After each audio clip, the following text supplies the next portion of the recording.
समृद्ध भारत।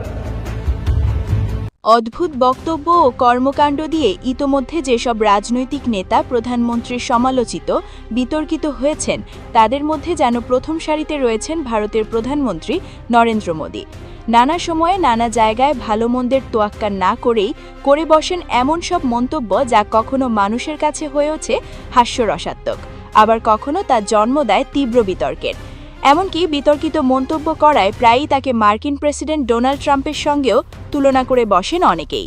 কিন্তু এবার যেন সব বিতর্কের সীমা ছাড়িয়ে বাংলাদেশের বিজয় দিবস নিয়ে মন্তব্য করেছেন তিনি, আর তাতেই তাকে ঘিরে হঠাৎ শুরু হয়েছে তীব্র সমালোচনার ঝড়।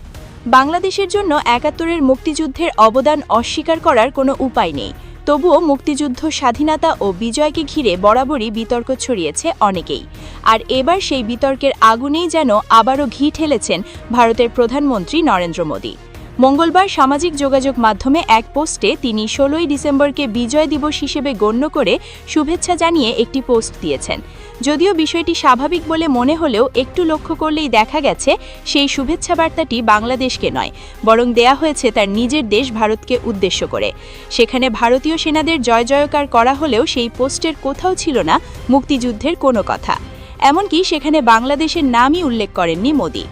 সামাজিক যোগাযোগ মাধ্যম এক্স ও ফেসবুকে মোদী লিখেছেন, বিজয় দিবসে আমরা আমাদের সেই সাহসী সেনাদের স্মরণ করছি যাদের সাহসিকতা ও আত্মত্যাগ ১৯৭১ সালে ভারতের এক ঐতিহাসিক বিজয় নিশ্চিত হয়েছিল।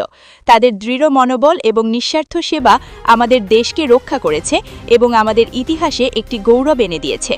বাংলাদেশের বিজয় দিবসকে এভাবে নিজের দেশ ভারতের বিজয় উল্লেখ করায়, এমনকি বাংলাদেশের কোনো নাম না নেয়ায় নেটিজেনদের তীব্র সমালোচনার মুখে পড়েন নরেন্দ্র মোদী। অনেক নেটিজেনই তার সেই পোস্টে হাহা রিয়্যাক্ট দিয়ে সমালোচনা করেছেন, আবার অনেকেই গঠনমূলক প্রতিও লিখেছেন কমেন্ট জুড়ে। যদিও এর আগে ভারতের সেনাবাহিনীও বিজয় দিবস নিয়ে একটি পোস্ট দিয়েছে, যেখানে তারা বীরত্বগাথাকে তুলে ধরেছে। তবে ভারতের প্রধানমন্ত্রী হিসেবে এমন পোস্টকে উস্কানোমূলক হিসেবেও বলছেন নেটিজেনরা। সাদিয়া ইসলাম, নিউজ ভিএনএন।